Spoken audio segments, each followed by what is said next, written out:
आज हूँ सुदशा व्रत सब सधवा नारी मानी आज हूँ गोटे शुभ दिन जहाँकि बहुत ही बढ़िया लगे ये व्रत पड़े आ खास कर आम मानक तो बहुत खुशी लगे ये दिन टी आसपाई।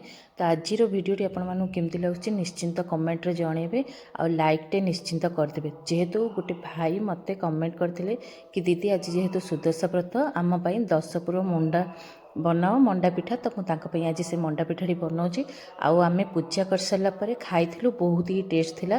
तो 10 मुझे कौन कौन दूसरी आपण मैंने देखूँ आम तो एमती फास्ट गोटे नड़िया को कोरिकी एमती कोराकोरी कर रखिदेलु। तो 10 ये मुझे तार मसलाटा अदा लवंग डालचीनी गुजराती ता सहित ये दे गोटे बड़ अलैच आउ टिके देइछि अल्प टिके होछि हमर कर्पूर ये मसलाटा को रेडी करनेली कर सारापर सेपटे चलतु आम भाजवा ए गोटे कड़े बसई नेली से किसी गुड़ देकी टिके फुटिया छाड़देली ता सहित जो नड़िया कोरी पकईदेलु छेना ता सहित जो मसला को छेची रखी देदेली दे सारापर ये बढ़िया से भाजीदबा किसी समय पर आउ कोरार पूरा माने नड़िया पुरटार कलर देखुं के सुंदर पलि आसा सहित ये आम देई आमर ये जंता जंती कले माने यहाँ आज गोटे नुआ प्रकार पिठा बनाऊँगी कहीं अरुआ चाउल को आगुरी भिजे रखने ग्राइंडिंग करके पानी फुटीगला देखिए जंती नेलु जेहेतु गोटे ओषा बार है माने घर सबू मेम्बर पूरा लगी जाते बहुत खुशी लगे ये सब कम करने सहित ये आम सासू बोहू सब मिसिकी पिठा बन नौ जहाँकि ठाकुर पाखे भोग लगे। तो जंता ए आम रेडी है तो चलते पिठाटी को गढ़िया। तो गढ़ा समय भी आम तीन जा सहित बोहू आम मिसिकी ये सब पिठा बनाऊँ जहाँकि आपण मानू देखला बेलू बहुत खुशी लगुथ।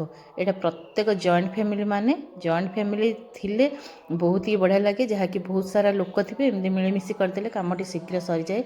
ता भीतर आम पिठा भी पूरा गढ़ागढ़ी हो गलानी ठाकुर किसी 10टा मंडा तो पूजा हम जेहेतु ठाकुरंकर एमती गोटे पूजा 10 सबु प्रकार 10टा जमी 10 प्रकार फूल 10टी मंडा 10 प्रकार गंठी ठाकुर ना तो ये बहुत ही बढ़िया लगे आज दिन टी। तो आपण मानक आज भिडियोटी जब भल लगे निश्चिंत लाइकटे करेंगे शेयर करेंगे और कमेंट करेंगे। जदि मो चैनल आपण मैंने नुआ थे तो सब्सक्राइब करने को बिल्कुल भी भूलें निहाती गोटे सब्सक्राइबटे करदे जहाँकि आपंकर छोट छोट भल पाइबा आमको बहुत सारा खुशी दे थाए।